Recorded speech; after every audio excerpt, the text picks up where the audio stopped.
Hello there, you are listening to The Screen Queen, where you'll be finding your favorite movie or your favorite television show and learning something new. You'll just have to listen to find out. Here is your host, Samantha Parrish. Hello there and welcome back to the show. As always, my name is Samantha Parrish and you are listening to the female Tarantino, The Screen Queen. So I have to admit, I don't really know how to start this episode. Quinten Tarantino is a name that can go either way between having a good time talking about him or having a bad time talking about him because he's not everyone's favorite cup of tea. It's the one thing I've had to understand is that I've had to be careful when I'm praising someone's work and not ignoring their controversies. His personality has irked a lot of people and it can get in the way of enjoying his films, even to the point that I have friends that have boycotted his films because of the way that he acts. And yeah, he's not going to stop being the kind of pretentious man he is, but there's no doubt the man can do a damn good movie. But it's often been wondered, what is the most popular Quinten Tarantino film? Now that some time has passed and we're approaching his final 10th film before he retires, there's a lot to pick from. There are many top 10 lists that you can go on to, and they're all going to be different because it's hard to treat all of them lesser or greater than the others. Even some of the most pretentious ones he's made has some good shine and sparkle to it. But let's face it, Kill Bill is probably the most popular of anything he's ever made. I've also used Kill Bill as an equivalence to what my writing process and publishing process was like for my Inglorious Inc. series, because I too had one whole story that had to be split for the purpose of digestion, just like how Quinten Tarantino was told that his 4-hour revenge film had to settle out as two 2-hour movies and just being told volume 1 and volume 2. I now know what that agonizing process feels like to see your vision not be displayed the way you want it to. But Quinten did not stop working on making sure people knew what Kill Bill was about, that this wasn't a volume 2, volume 1 mess. This was one whole story about a woman's drive for revenge. So obviously there's no doubt that there is a lot of praise to give a film like Kill Bill for being a game changer in the director's life and the world of cinema. But there is some other stuff to see how this film has fared over the past 20 years. So get your Hattori Hanzo swords out, get your favorite black and yellow jacket on, because this is Kill Bill. So I'm going to bend the rules of my show a little bit and include volume 1 and 2 and have this be presented the way that Quinten Tarantino had envisioned it. So it gets a pass for Anniversary August. So I'm going to make this episode progress the way that we first got introduced to Kill Bill with volume 1. There's a lot of moving parts, and this is going to make things 10 times easier to get through this 4-hour saga. So the start of Kill Bill with volume 1 actually begins in 1997. Back when Quinten Tarantino was getting along with Thurman, he came up with an idea, a stylized crime idea, and Thurman became the soundboard to listen to this story. And the two of them began working on the character of the bride for 6 years. And then the question came up, who is going to play the bride? And that was a no-brainer, that the film that he had spent 6 years working on had to go to the person that he had been working on it with. Quinten Tarantino has always had a very unique working relationship with most of his actors, but none like Uma Thurman. Uma Thurman herself wrote the opening scene to Kill Bill, putting everything in perspective the way it needs to be that this is not going to be like any other revenge movie. When I had to re-examine the opening, it's a fresh twist for revenge films. Usually in the revenge films I've seen, there's almost like a formula that you're introduced to what this character has, knowing that all of this piece is going to be taken away. We don't know anything besides the bride, that she's, well, a bride. But even in those first minutes, you feel the pain that she's going through, the pain, the fear, everything. And how she's trying to get herself out of it, but it looks like that the time is up. It is such a harsh way to introduce this story. And then, of course, Bill, it's your baby, and she gets shot, and now we know, like, why she's on this killing spree. Having that first introduction, it just makes you want to see how she's, well, gonna kill Bill. But that did raise the question. Who was going to play Bill? And it couldn't just be anybody. This is a Quentin Tarantino film, and he has some pretty iconic villains. David Carradine wasn't the original choice for our titular character. Warren Beatty was originally considered to be for the role of Bill, but Warren passed on it and it ended up going to David Carradine, and you know, the rest is history. But looking at how this works out, sometimes it can be a risk having a famous name to be attached with a famous movie director, that sometimes the fame will distract from the story. Now, I was too young to know who David Carradine was, and it wasn't until I watched it with my mom where she was like, oh, that's a very popular name in Hollywood. But David Carradine is known for a specific genre of films that Quentin Tarantino loves. So you can imagine he was fanboying the fuck out of himself that he got to have someone from this era of films into his era of films. That's pretty freaking cool. So for the most part, Kill Bill is mostly known as a martial arts film, and I think Quentin Tarantino definitely earned every mark he did to make this truly like a trip through time back into the martial art movie era and bringing it into the new millennia. But this type of martial arts that Quentin Tarantino wanted is actually a certain specific martial arts called wuxia. Now, I may have possibly botched that. You know, your girl is not the best with pronunciation, but I believe in respecting, like, the terms. He put his principle of photography through so much homework, having to go through all of these wuxia Chinese martial arts films.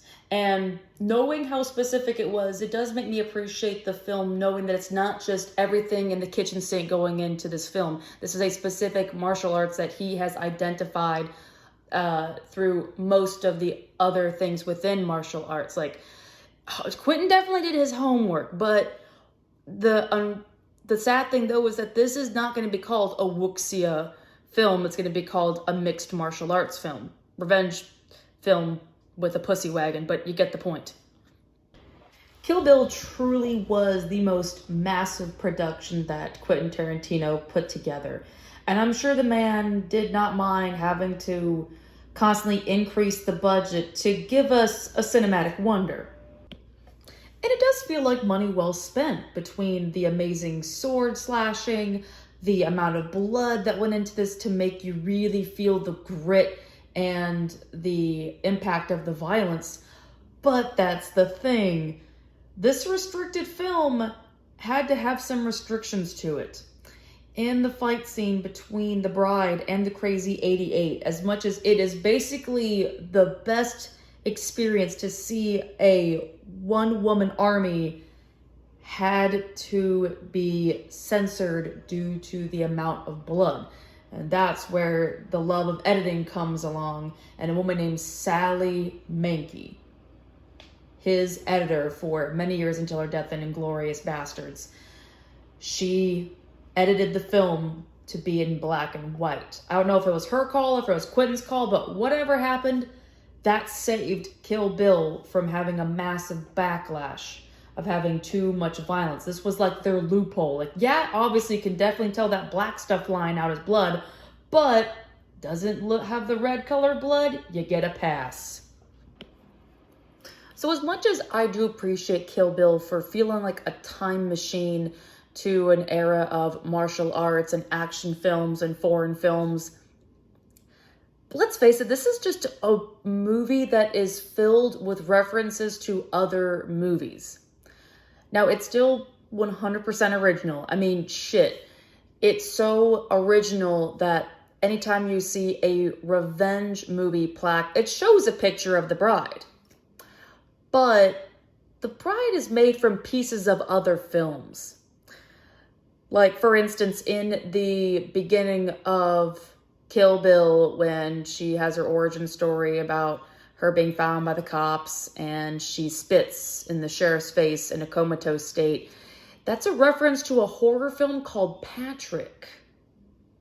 But then a majority of the fighting also does take inspiration from other fighting films, but the fact that it's mentioned as inspiration. So some of that is just kind of repetitive, no matter how you spell it. Quinten is a fanboy of many films, and it shows, but that's also where the argument comes through of if his stuff is original or if he's just taking things from stuff he loves and then just kind of putting a spin on it with his own characters. It's not technically stealing, but that does make you put quotation marks around original. But on the other side of it, I don't think I would have known about a majority of these films if Quinten wasn't the one keeping it alive. There's a bit of a double-edged sword here when it comes to Quinten Tarantino in the way that he's making original content that still has a reflection of past cinema, and it can be taken at face value. But honestly, as much as this film is very entertaining, I can't deny that this does feel educational in some ways. Knowing that this is technically a wuxia martial arts film, and knowing the length of time that Quinten Tarantino poured into this movie, he does give a heavy hand of education involved with this. Learning about the various cultures of China and Japan is amazing. And as someone who grew up with anime, it kind of felt like it was familiar territory, but you have to know the geography to make it make sense. The fact that the character of Hattori Hanzo is found in Okinawa because of the fact that it'd be the first place you would look in a sushi shop where the area is not well known for its fish. Like, I love how the education and that badass writing went hand in hand right there.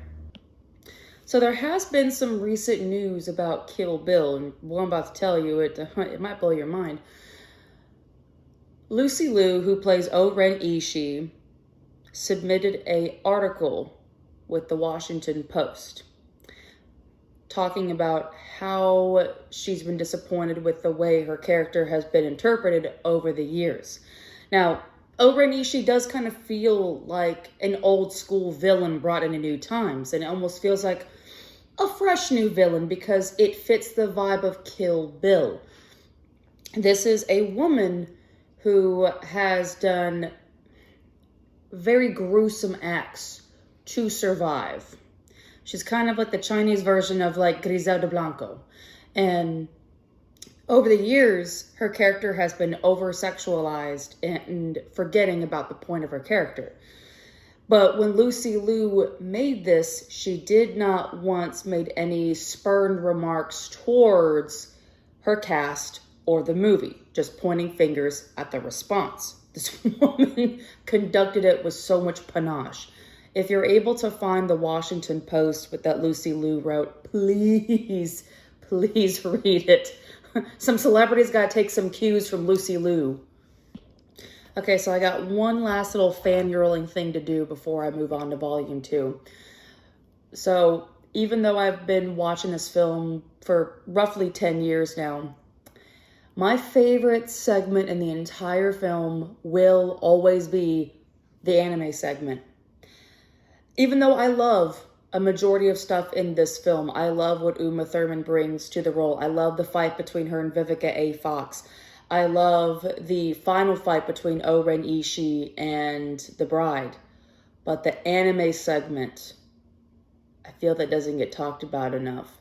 That shocked me to my core to see a mainstream movie accommodate anime, especially in the time frame that I grew up in, where anime was still frowned upon for even liking it, when it is one of the most powerful pieces of storytelling, just like anything else.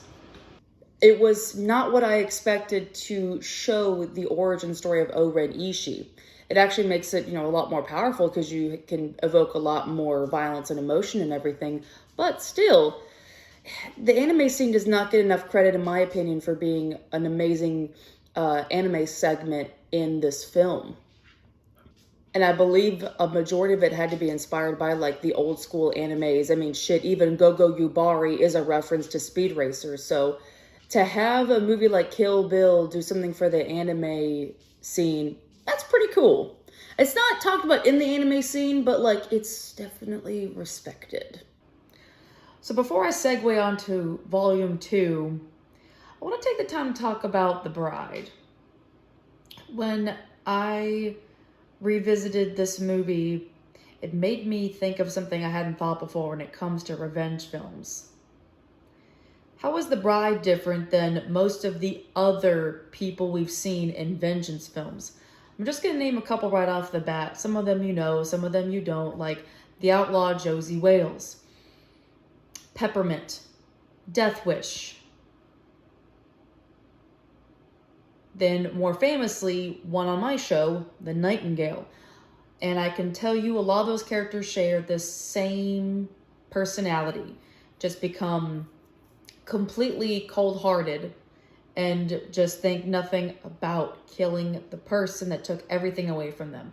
You justify their motives quickly. That's the most important thing. You have to know how this character is justified to take another human's life.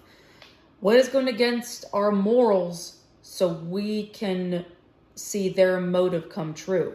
This is where it can become very sticky with how morals can be excused for murder.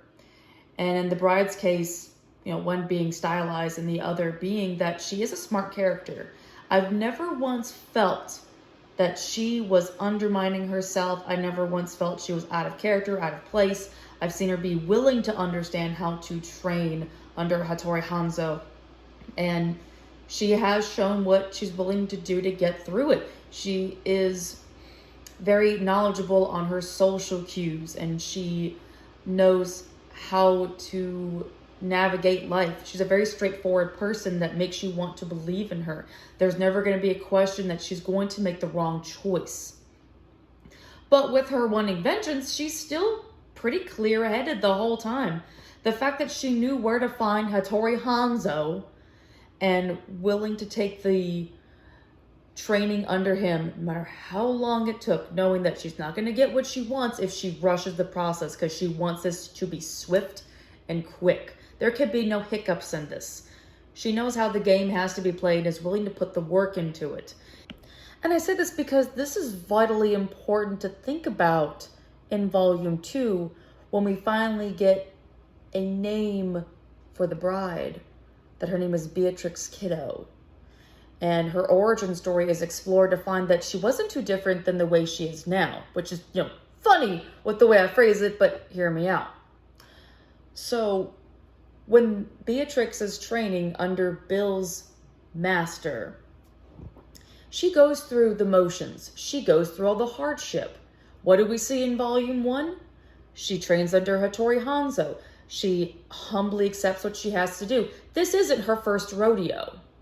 This is a character who's been marred by life in the most gruesome way, and she's still found a way to apply what she learned by her masters. Anybody who is willing to learn how to handle situations like that and still actively practices them, it gives you a lot of faith in that person that they're going to make the best decision. In this game of survival here that Beatrix Kiddo is trying to... There is no try with Beatrix Kiddo. There is only do. The fact that we have seen her succeed with O-REN Ishii before we even saw her succeed, you kind of knew how the game was going to play out, that she is going to get through anything. There's never been a moment to doubt the character of Beatrix Kiddo, and it really shows in Volume 2. So for Volume 2, I feel like it goes faster. Now, I do have to say that Volume 1 was appropriate to only have 2 fights of Verdina Green being the opening and then a majority of the film with O-REN Ishii. I mean, this was not going to be easy for a woman to wake up after 4 years and then go through training. Like, it was going to have to work its way up there. And she did also fight 88 people. So, I mean, kind of had to play out the way it did. But it's almost thankful that these last fights in Volume 2, it wraps it on home. When you look at the time being 4 hours, you would want something to start picking up now. Now that Beatrix is getting into the swing of the sword and has a route to Bill, we're getting to the home stretch. But I think that's where a lot of people felt lost on the film. You are sitting for a long time to earn the accolades, to see Bill and to see, well, Bill get killed. But it happens in the most weird way possible with the punch that he's given, that he dies in 10 steps. Like, I don't know. I feel like that was a weird way to go out. If anything, I was happy I got to see David Carradine, but still, it's not something that I go back and remember a lot. And there's so much time with this film that it's like, okay, I watched, well, Bill get killed. I feel like that's the earned. I mainly am staying with the bride. Bill is not going to mean anything to me when this movie is over. But that's also kind of shocking that Bill doesn't mean anything to me when the movie is over.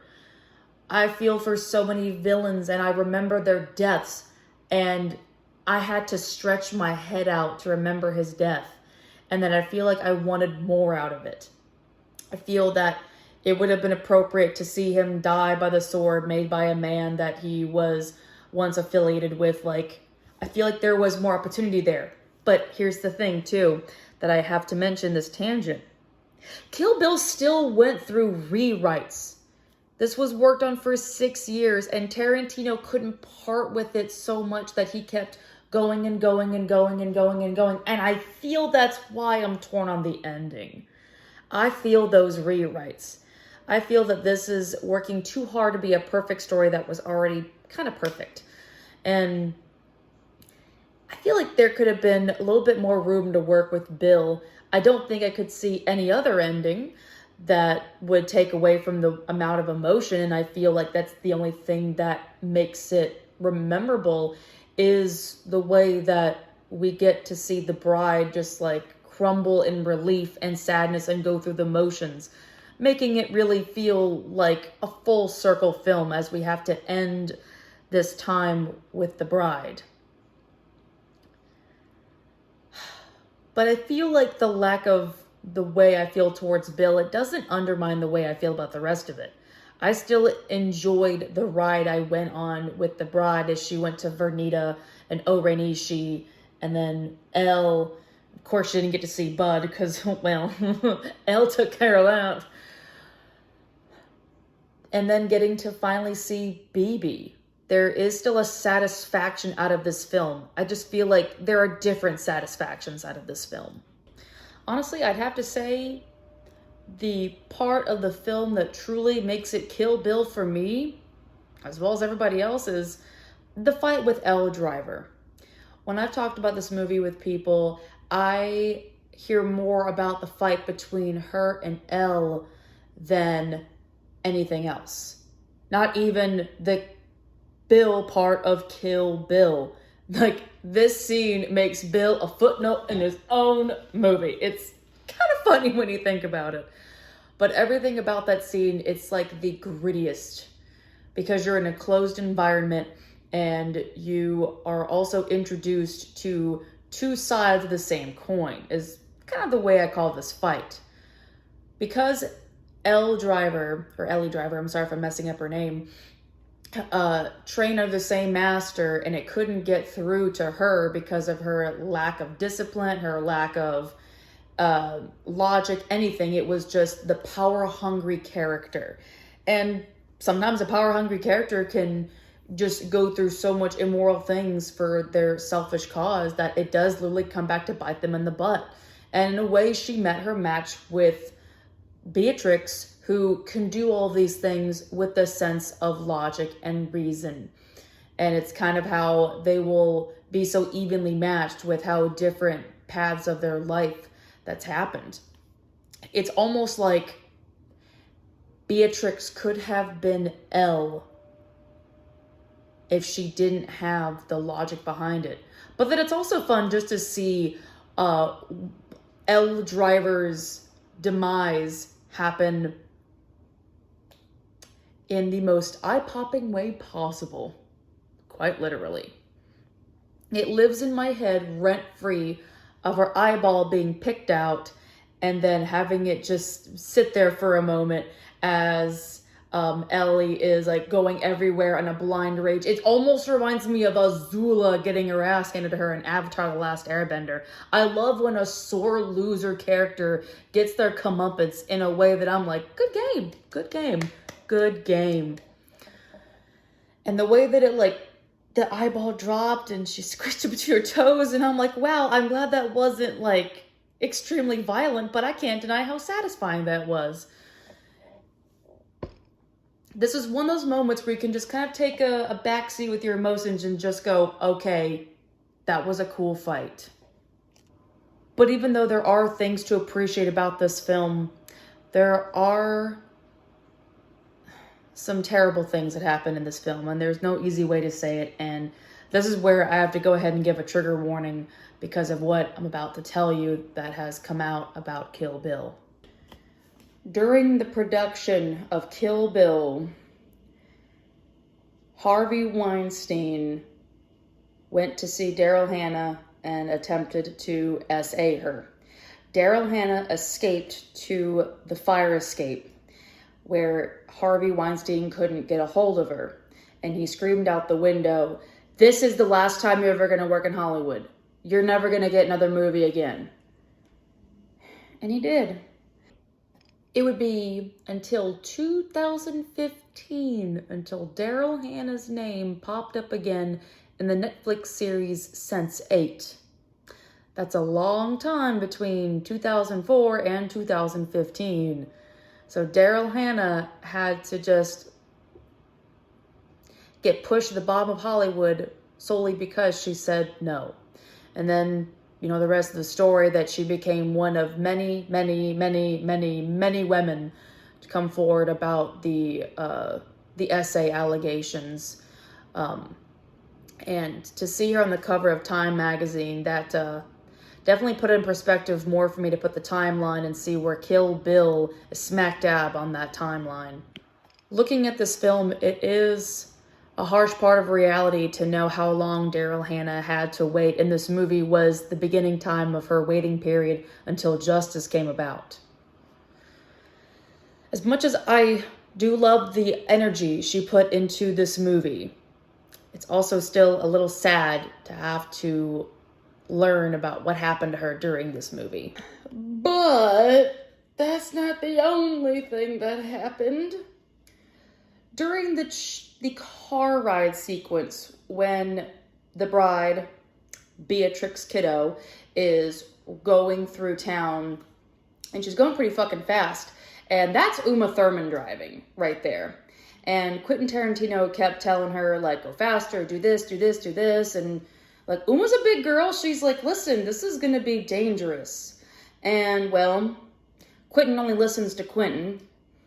And unfortunately, that's what happened here, where there was a car accident that happened with Uma Thurman. And this is archive footage that has become public domain when this came out in like 2018, 2019. And when this came out, like between 2017, 2018, somewhere around that range. And that explained a lot why you don't hear about Uma Thurman and Quentin Tarantino anymore, because of this unprofessional incident that happened. I mean, obviously Uma Thurman stuck through the whole film, but that was buried information, just like Daryl Hannah's story was buried information. So to kind of finish off this episode, I want to end with a kind of bit of a big question that everyone's been asking for years. Is there going to be a Kill Bill 3? That has been the news I've heard about in the past 10 years when Quentin Tarantino films were popping up, like when The Hateful Eight came out and Once Upon a Time in Hollywood. It was always brought up is, are we going to be looking at Kill Bill 3? Of all the films that we had that was going to be Tarantino sequels, this was the one that came up the most. The other one was a proposed spin-off about the Vega brothers because of the Tarantino universe that combines Reservoir Dogs and Pulp Fiction. But obviously, Michael Madsen and John Travolta are too old, so there could still be potential to do Kill Bill 3. With the fact that there are some parts of the plot that can lead open. Still a closed note on the end of the Bride saga, but still, it's a possibility. Vernita Green's daughter is alive and witnessed the Bride kill her mother. The Bride did tell Vernita Green's daughter, if you do decide that you want vengeance one day, come and find me. That could also work as like a strange parallel, like the tale of vengeance just keeps going, but I don't know. I mean, this is Tarantino. I feel like that'd be basic for him. And if someone's already written the plot of that, I don't know, like Quentin Tarantino keeps everyone in the dark for his films. If he ever does it, then it's probably not going to be what everyone thinks it is going to be. But there could still be a use in the future to use BB. I mean, for fuck's sake, the actress who played BB in Kill Bill was the acid dealer to Brad Pitt in Once Upon a Time in Hollywood. Like, she's still around. She probably would be available to reprise the BB role. But time will tell with the 10th and final film of Quentin Tarantino. So for my final points about Kill Bill, a part of me is always going to love this movie, but a part of me is okay not loving the film as much as I would have. I can't unsee the things that I heard about, but I also can't unlove the things that I know about this film too.